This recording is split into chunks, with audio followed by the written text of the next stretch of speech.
September 16, 1992, dawned like any other day in Britain. The streets were bustling with the usual morning activities, and the city was waking up to what seemed like a regular day. Little did anyone know, the events that would unfold would change the course of British economic history. Yet by nightfall it would be etched into the nation's memory as Black Wednesday, a day when the financial foundations shook and the mighty pound sterling fell from grace. The headlines screamed of a financial catastrophe, and the nation watched in disbelief as the value of their currency plummeted. This wasn't just another dip in the markets, it was a financial earthquake that exposed the vulnerabilities of a nation and the immense power of currency speculation. Traders were in a frenzy, and the chaos on the trading floors was palpable. The impact was immediate and far-reaching, affecting not just the financial sector but the entire economy. At the heart of this drama was the European Exchange Rate Mechanism, or ERM, a system designed to create monetary stability across Europe. The ERM was supposed to be a safeguard, a way to ensure that currencies within Europe remained stable and predictable. However, it became a source of tension and conflict. Britain had joined the ERM with hopes of curbing inflation and bolstering its economy. The government believed that by tying the pound to stronger European currencies, they could bring about a new era of economic stability and growth. But the reality was far more complex and challenging. However, the pound's fixed exchange rate against stronger currencies, particularly the mighty Deutschmark, proved to be a double-edged sword. While it brought some initial stability, it also made the pound vulnerable to speculative attacks and economic pressures that were beyond the control of British policymakers. As the day unfolded, a perfect storm of economic pressures and speculative trading reached a fever pitch. Traders and speculators saw an opportunity to profit from the pound's vulnerability, and they pounced. The pressure on the pound was relentless, and the situation quickly spiraled out of control. The Bank of England, entrusted with safeguarding the pound, found itself locked in a desperate struggle to defend its currency's value. Officials worked tirelessly, trying every tool at their disposal to stabilize the situation. But the forces arrayed against them were too powerful. Billions were poured into the markets in a desperate attempt to prop up the pound, but the pressure was relentless. Every intervention seemed to be met with an even stronger wave of selling, and the Bank of England's reserves were rapidly depleting. By day's end, the battle was lost. The government had no choice but to announce Britain's exit from the ERM, a move that sent shockwaves through the financial world. The pound was set adrift, and the repercussions were immediate and severe. Britain was forced to withdraw from the ERM, and the pound was set adrift. The currency was devalued, and the economic impact was felt across the nation. Businesses struggled, and consumers faced higher prices and economic uncertainty. Black Wednesday wasn't just an economic event, it was a political and psychological blow that left an indelible mark on Britain's relationship with Europe and its own financial system.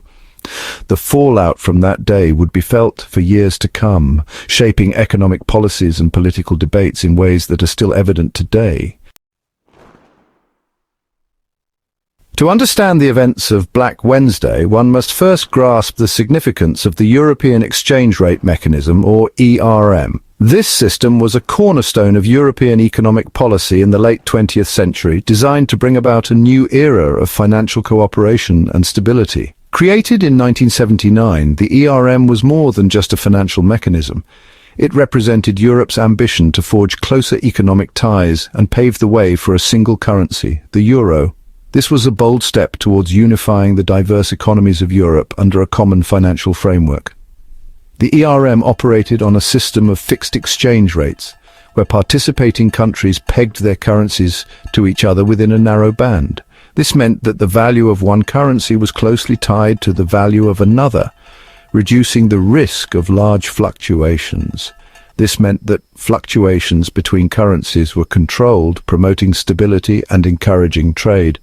Businesses could plan for the future with greater confidence, knowing that exchange rates would remain relatively stable. Central banks played a crucial role in maintaining these pegs, buying or selling their currency, or adjusting interest rates to keep the exchange rates within the agreed-upon limits. This required constant vigilance and intervention to ensure that the system functioned smoothly. For a time, the ERM seemed to deliver on its promise of stability. The economies of Europe appeared to be more synchronized, and the vision of a unified economic front seemed within reach. However, beneath the surface, cracks began to appear. The system's rigidity meant that it could not easily adapt to changing economic conditions. The system relied on the participating economies maintaining similar levels of economic performance. This was a significant challenge, as the economic conditions in each country were not always aligned. When these diverged, as they did in the early 1990s, the EERM's rigidity became a liability, forcing countries into economic policies that might not have been in their best interests. This divergence set the stage for the financial turmoil that would later be known as Black Wednesday, highlighting the inherent tensions within the system. Britain's entry into the ERM in 1990 was met with mixed reactions. The decision was a bold move, aiming to stabilize the British economy by tying the pound to the European exchange rate mechanism. This was a time of great economic uncertainty, and the government hoped that this step would bring much-needed stability.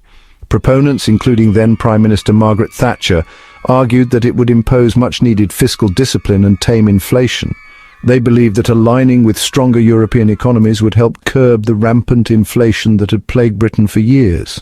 Opponents warned that tying the pound's fate to other European currencies, particularly the mighty Deutschmark, could have dire consequences.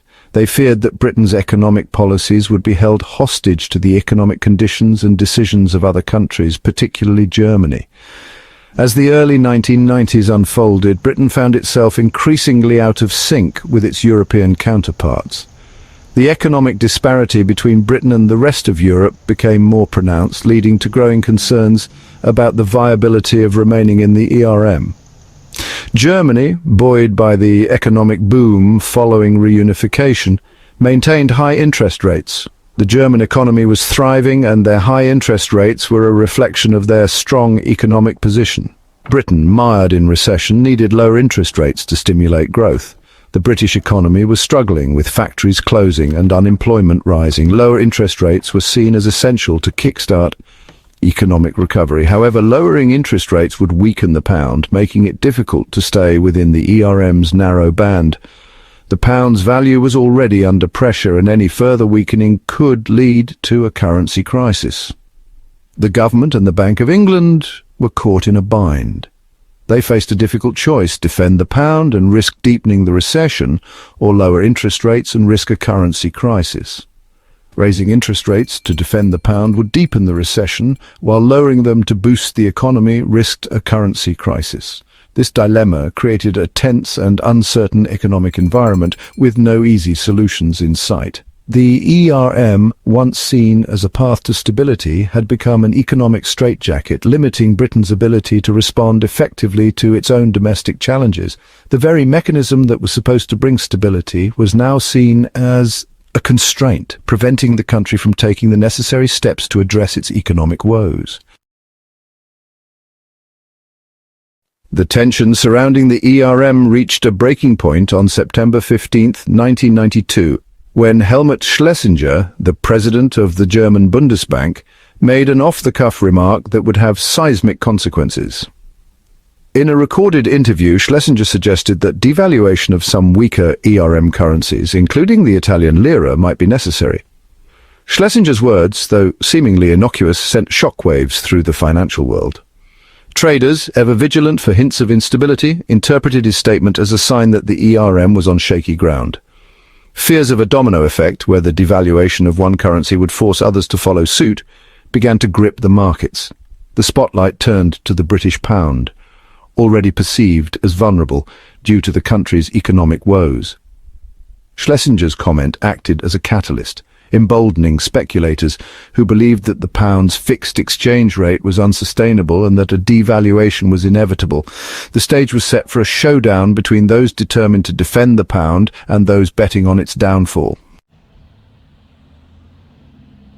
In the early 1990s, the financial world witnessed a daring gamble that would go down in history. It was a time of economic uncertainty, and the British pound was under immense pressure. George Soros, a shrewd investor with a keen eye for market vulnerabilities, saw an opportunity that others missed. He believed that the pound was overvalued and bet against it, a move that required both immense courage and deep pockets. On September 16, 1992, known as Black Wednesday, Soros's bet paid off spectacularly. The pound plummeted and Soros's fund made over $1 billion in profit. This event not only cemented his reputation as one of the greatest investors of all time, but also sent shockwaves through the financial markets, forever changing the landscape of currency trading.